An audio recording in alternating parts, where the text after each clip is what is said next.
अगर आप मुसलमान हैं, खासकर भारतीय मुसलमान, तो आज पहली बार आपसे हाथ जोड़ के गुजारिश करना चाहता हूं, सुकून से सारे काम छोड़ के अगर आप रास्ते में हैं तो भले ही इस वीडियो को बाद में देखिएगा, बिजी हैं तो बाद में देखिएगा, लेकिन इस वीडियो को सुकून से देखिएगा और समझिएगा, क्योंकि अगर आप भारतीय मुसलमान हैं तो ये आपके लिए सबसे बड़ी और सबसे खतरनाक खबर है।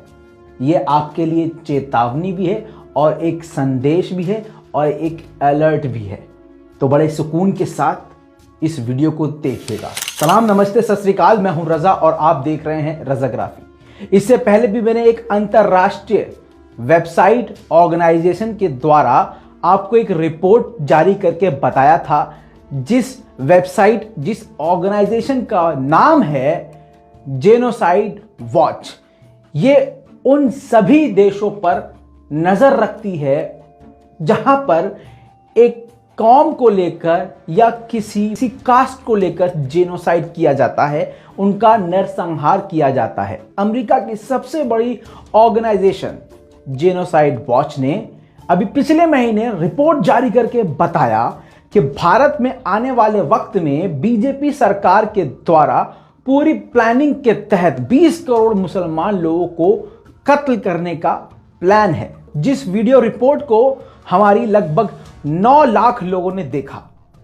अब उस वीडियो में बहुत सारे लोगों को यह लग रहा था कि 20 करोड़ मुसलमान को मारना हलवा नहीं है, लेकिन अमेरिका की ऑर्गेनाइजेशन ने बहुत डिटेल्ड में रिपोर्ट दिया है। दोस्तों, आप बीजेपी को जानते हैं, वो हर काम प्लान के तहत करती है।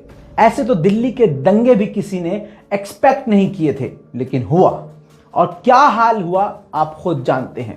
20 करोड़ लोगों को एक साथ मारना मुश्किल है, लेकिन लाखों लोगों को जेल में डालना, एनआरसी, सीए जैसे कानून को हथियार बना के सैकड़ों करोड़ों मुसलमान को एक साथ डिटेंशन कैंप में डालने का बहुत सारा ऑप्शन और बहुत सारे इनके पास जुगाड़ हथकंडे मौजूद हैं, जिसकी वजह से जेनोसाइड वॉच ने ये रिपोर्ट जारी करी थी। आप गूगल भी कर सकते हैं और आप जाके पिछला वीडियो देख भी सकते हैं। दोस्तों, आज जो एक रिपोर्ट और जारी हुई है, वो भी दुनिया की सबसे बड़ी ऑर्गेनाइजेशन है, south Asia state of minority report 2020। जी हां, 2020 की ये रिपोर्ट इंटरनेशनल ऑर्गेनाइजेशन ने पेश करी है। इसने साफ तौर से लिखा है कि भारत में बीजेपी सरकार के कार्यकाल के अंदर भारत के सभी मुसलमान सबसे ज्यादा खतरे में हैं। आगे बढ़ने से पहले आपको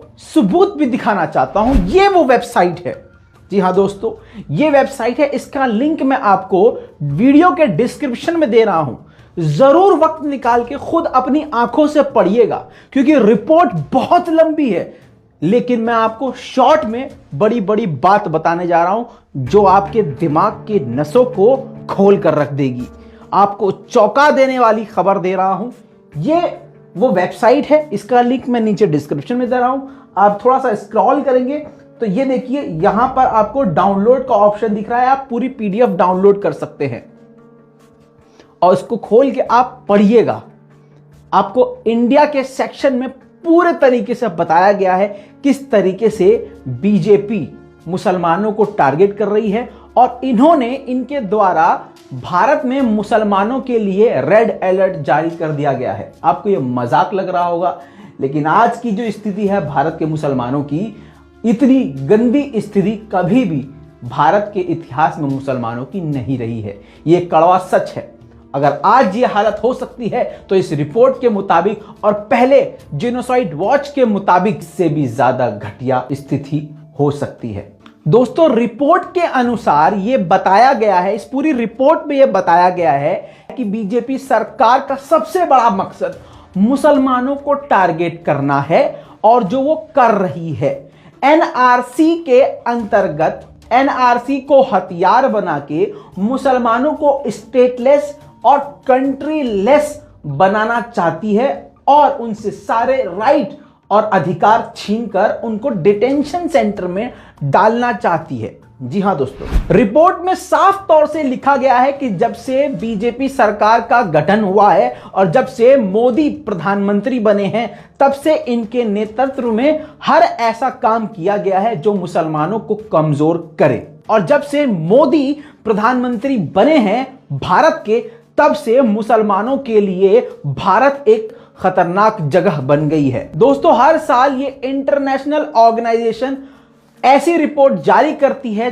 जहां पर सबसे ज्यादा हिंसा, सबसे ज्यादा मानव अधिकारों का उल्लंघन होता है। इस बार 2020 में टॉप पर भारत को रखा गया है। रिपोर्ट में कहा गया है कि बहुत सारी वजह से पूरी दुनिया के नागरिकों को कहीं ना कहीं उनके अधिकारों को लेकर चिंता है, लेकिन भारत के मुसलमानों के लिए उनकी जान का खतरा बनी हुई है ये बीजेपी सरकार। और बीजेपी के पास ऐसे बहुत सारे हथकंडे हैं जिसके द्वारा वो मुसलमानों को टारगेट करती जा रही है। रिपोर्ट में साफ साफ लिखा गया है कि मोदी सरकार के कार्यकाल में यह बिल्कुल क्लियर पाया गया है, जांच में पाया गया है, जांच की है इन्होंने, जांच में पाया गया है कि मुसलमानों पर सबसे ज्यादा अत्याचार हुए हैं और बड़े हैं, और अल्पसंख्यकों पर भी सबसे ज्यादा अत्याचार हुए हैं, लेकिन मेन जो टारगेट रहा है वो मुसलमान रहा है। जांच में इन्होंने यह भी बताया कि भारत में जो एक्टर्स हैं, यानी अभिनेता हैं,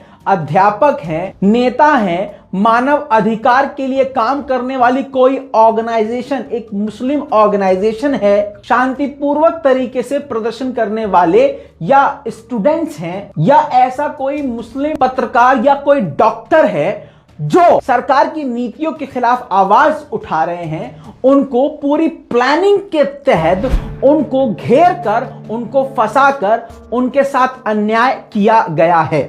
रिपोर्ट में है ये। उनके खिलाफ कानून का गलत उपयोग करके आपराधिक आरोप लगाए गए हैं, उन पर जांच करवाई गई है, उनको हिरासत में लेकर उनके साथ मारपीट की गई है और कई लोगों को देशद्रोही घोषित करके जेल में सड़ने के लिए डाल दिया है। फिर से बता दूं, ये रिपोर्ट में मौजूद है। दोस्तों, ये रिपोर्ट पूरी दुनिया के लिए लाइव कर दी गई है, पूरी दुनिया ये जाके पढ़ सकती है रिपोर्ट। और ये कोई छोटी मोटी ऑर्गेनाइजेशन नहीं है। जिन लोगों को ये लगता है कि मेरी पिछली रिपोर्ट गलत थी, मैं बता दूं ऐसी बड़ी बड़ी ऑर्गेनाइजेशन हैं जो भारत में काम कर रही थी, जिसका यही कहना था।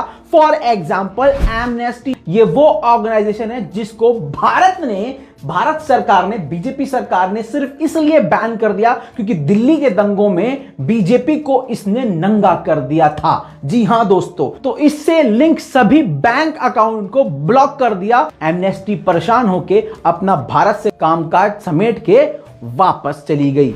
रिपोर्ट में यह भी कहा गया है कि बीजेपी सरकार मुसलमानों के खिलाफ इतना बड़ा षड्यंत्र रच रही है कि अगर कोई संस्था, ऑर्गेनाइजेशन कोई रिपोर्ट जारी करती है तो सीधा सीधा ये उसको टारगेट करने में लग जाते हैं। सभी मुसलमानों से मेरा हाथ जोड़कर निवेदन है, तैयार रहिए मरने के लिए।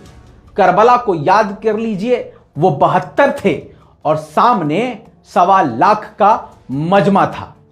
आज भारत में आप कम हैं, आज भारत में मुसलमान कम हैं, लेकिन हमें जज्बा करबला वालों का लेना पड़ेगा। शायद हमें मार दिया जाए, लेकिन हमारे बाद जो कुछ बचे रहेंगे, कम से कम उनका नाम पूरी दुनिया में रोशन होगा और आने वाले वक्त में इनका सर कुचला जाएगा। सवाल यह होता है कि इनकी अगर आरएसएस आतंकी सेना है तो हम मुसलमानों को बचाने के लिए मुस्लिम सेना क्यों नहीं हो सकती, मुस्लिम ऑर्गेनाइजेशन क्यों नहीं हो सकती? आखिर कब तक मुसलमान इस सरकार से डरता रहेगा? सबसे बड़ी बात यह है कि आज का मुसलमान सिर्फ गोश्तखोर होकर रह गया है। जब तक उसके घर के आगे आग नहीं लगती, तब तक वो बाल्टी में पानी लेके पानी नहीं डालता। वो घर के अंदर अपने बच्चों में, अपनी जिंदगी में मसरूफ होना ही अपनी जिंदगी का मकसद समझता है। आज हमें जागना पड़ेगा। यह हमारी ही गलतियां हैं कि हम पिछले कई सालों से खामोश रहे और आज हमें एक एक करके मारा जा रहा है। यह मैं नहीं बोल रहा हूं, यह हर रिपोर्ट में दावा किया गया है। अमेरिका से शाया होने वाली रिपोर्ट ने भी खतरनाक खुलासा किया। इसके बाद एमनेस्टी ने भी यह दावा किया और इसके बाद अब यह रिपोर्ट आई है जो दिमाग को हिला देने वाली है। इस वीडियो को ज्यादा से ज्यादा शेयर कीजिएगा ताकि हिंदुस्तान का हर मुसलमान यह समझ जाए कि उसके साथ क्या होने वाला है और वो तैयार हो जाए या तो लड़ने के लिए या तो मरने के लिए। उम्मीद करता हूं लाल बटन दबा के चैनल को सब्सक्राइब जरूर करेंगे, क्योंकि ऐसी खबर आपको ऑब्वियसली गोदी मीडिया नहीं दिखाएगा। इसीलिए कहता हूं सब्सक्राइब कर लीजिए फटाफट चैनल, ताकि दुनिया की बड़ी से बड़ी खबरें विद प्रूफ आपको इसी तरह से मैं बताता और दिखाता रहूं। जय हिंद।